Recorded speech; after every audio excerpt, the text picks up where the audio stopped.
ஓம் நம சிவாய. நம்ம எல்லாருமே கேள்விப்பட்டிருப்போம் ஆத்திச்சூடி.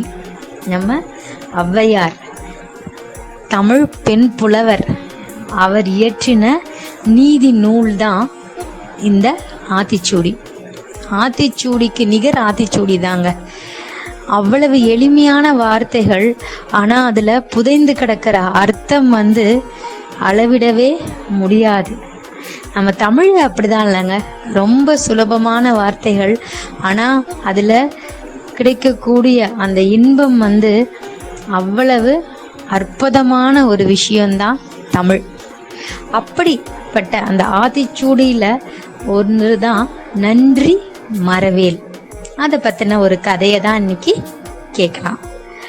அத்தியூர் அப்படின்ற ஊரில் சுப்பையா அப்படின்ற ஒருத்தர் வாழ்ந்து வந்தார். அந்த சுப்பையா கோடீஸ்வரர். அதே நேரத்தில் ஏழைகளுக்கு தான தர்மம் செய்வதில் தலை சிறந்தவர். அவருக்கு நிகர் அவர் தான். எப்போ யார் எவ்வளவு கேட்டாலும் தான தர்மத்தை வாரி கொடுக்கக்கூடியவர் தான் அந்த சுப்பையான்ற மனிதர். அவர்கிட்ட ஏராளமான மக்கள் இதை பற்றி கேள்விப்பட்டு உதவி பெற்று செல்லுவாங்க. சுப்பையாவும் தன்னை தேடி வருகிறவங்க எல்லாருக்கும் இல்லைன்னு சொல்லாம தான தர்மங்களை செய்து வந்தாரு. நாட்கள் செல்ல செல்ல செல்ல அவருடைய சொத்துக்கள் எல்லாம் தர்மம் செய்தே குறைய ஆரம்பித்தது. ஆனா கூட அதை பத்தி அவர் கவலையே படலை. தர்மம் செய்யறதையும் நிறுத்தவே இல்லை. அந்த தர்மம் எப்படி செய்யலாம் அப்படின்றதுலயே கவனமா இருந்தாராம். இப்படியே சில நாட்கள் போனதுக்கு அப்புறம் சுப்பையா என்ன பண்ணாரு, தன்னோட சொத்துக்கள் எல்லாத்தையும் மற்றவங்களுக்காக கொடுத்துட்டு, தன்னோட வீடு நிலம் எல்லாத்தையுமே மற்றவங்களுக்காக தானம் கொடுத்துட்டு இவர் பக்கத்து ஊருக்கு கிளம்பிட்டாராம். இப்ப இவர்கிட்ட பைசா இல்லை, தங்குவதற்கு இடமும் இல்லை. அதனால பக்கத்துல இருக்க ஊர்ல இருக்கக்கூடிய ஒரு சத்திரத்துக்கு வராரு. இவர்கிட்ட உதவி வாங்கினவங்க எவ்வளவோ பேர் அவரை பாக்குறாங்க. ஆனா கூட அதை கண்டுக்காம எந்த உதவியும் செய்யாம அவங்க வேலைய பார்த்துக்கிட்டு இருந்தாங்களாம். இவர் அந்த சத்திரத்துக்கு பக்கத்துல போய் பசி மயக்கத்துல அப்படியே தள்ளாடி உட்கார்ந்துட்டாராம். அந்த சத்திரத்திலேயே அவ்வளோ பேர் சாப்பிட்றாங்க. ஆனா கூட இவருக்கு வேணுமான்னு கூட யாரும் கேட்கல. அது மட்டும் இல்லாம அங்க சமைக்கக்கூடியவர் என்ன இங்கெல்லாம் உட்கார்ற, எந்திரிச்சு போ அப்படின்னு சொல்லி தள்ளி விடாத குறையா அவரை துரத்துனாங்களாம். சாப்பாடுலாம் இல்லை, இனிமே இந்த பக்கம்லாம் வந்துடாதன். இந்த சத்தம் கேட்டு அந்த சத்திரத்தோட காவலாளி என்ன பண்றாரு, வேகமா ஓடி வராரு. ஓடி இவரோட முகத்தை பார்த்த உடனே அவருக்கு பயங்கர அதிர்ச்சி ஆயிடுச்சான். அதிர்ச்சி ஆயிட்டு அவர் சொன்னாராம், ஐயா நன்றி கெட்டவர்களே, இந்த சத்திரமே இவரோட பணத்தால தான் கட்டப்பட்டது. நீங்க கூட இவர்கிட்ட எத்தனை தடவை உதவி வாங்கியிருக்கீங்க.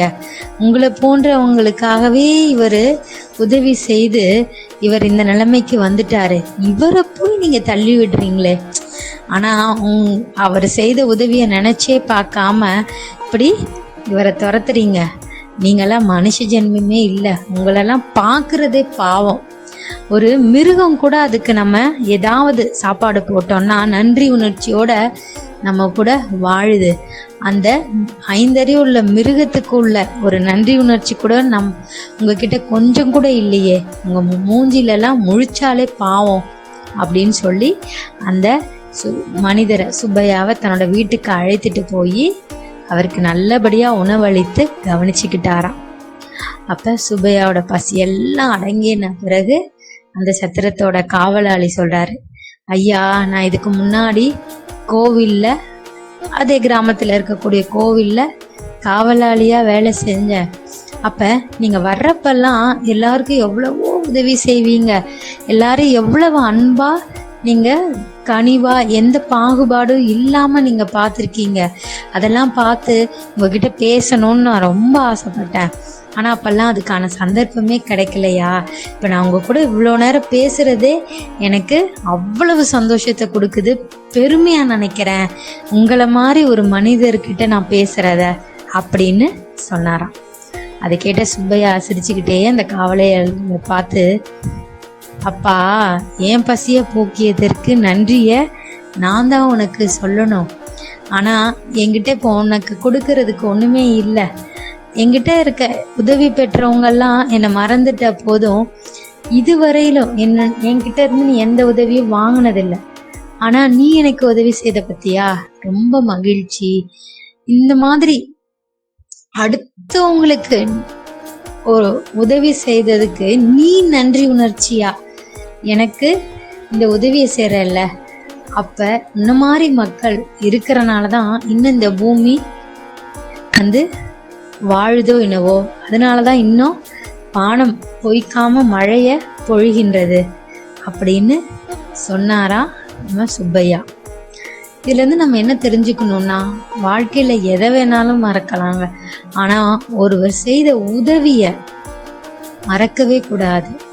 வாழ்நாள் முழுவதும் அவங்களுக்கு நம்ம நன்றி உணர்ச்சியோட வாழணும். அப்படி வாழ்ந்தோன்னா நமக்கு நன்மை மட்டும்தான் கிடைக்கும். இதுல நன்றி உணர்ச்சின்றது நம்ம தேவைக்கு நமக்காக அவங்க உதவி செய்த மாதிரி அவங்களுக்கு தேவையானப்ப நம்ம உதவணும். அந்த உதவி நமக்கு செய்தவங்களுக்கு மட்டும் இல்லாம, எப்படி அந்த காவலாளி அவர் இன்னொருத்தருக்கு செய்த உதவிக்கு அந்த குணத்துக்கு இவர் நன்றியா இன்னொரு உதவி செய்த மாதிரி இன்னொருத்தவங்க யாருக்கு நம்ம தேவைகள் நினைக்கிறோமோ நம்மளால இயன்ற அளவு நம்ம உதவுவோம். ஆனா நன்றி எப்பயுமே அடிமையாக கூடாது. அந்த நன்றி உணர்ச்சிக்காக நம்ம அடிமையா மாறக்கூடாது அப்படின்றதுலயும் நம்ம கொஞ்சம் கவனமா இருக்கணும் அப்படின்னும் நான் நினைக்கிறேன். அதனால நம்ம எல்லாரும் மற்றவங்களுக்கு அறிவுரை சொல்லும் போதும் அதை நம்ம ஃபாலோ பண்றோமா அப்படின்றதையும் தெரிஞ்சு அதை அறிவுரை செய்வோம். அதே மாதிரி நன்றி மறப்பது நன்றென்று, நன்றி மறவேல் அப்படின்ற வாசகத்தையும் மனசுல எழுதி வச்சுக்கலாம். நல்லதே நடக்கும். ஓம் நம சிவாய. நன்றி.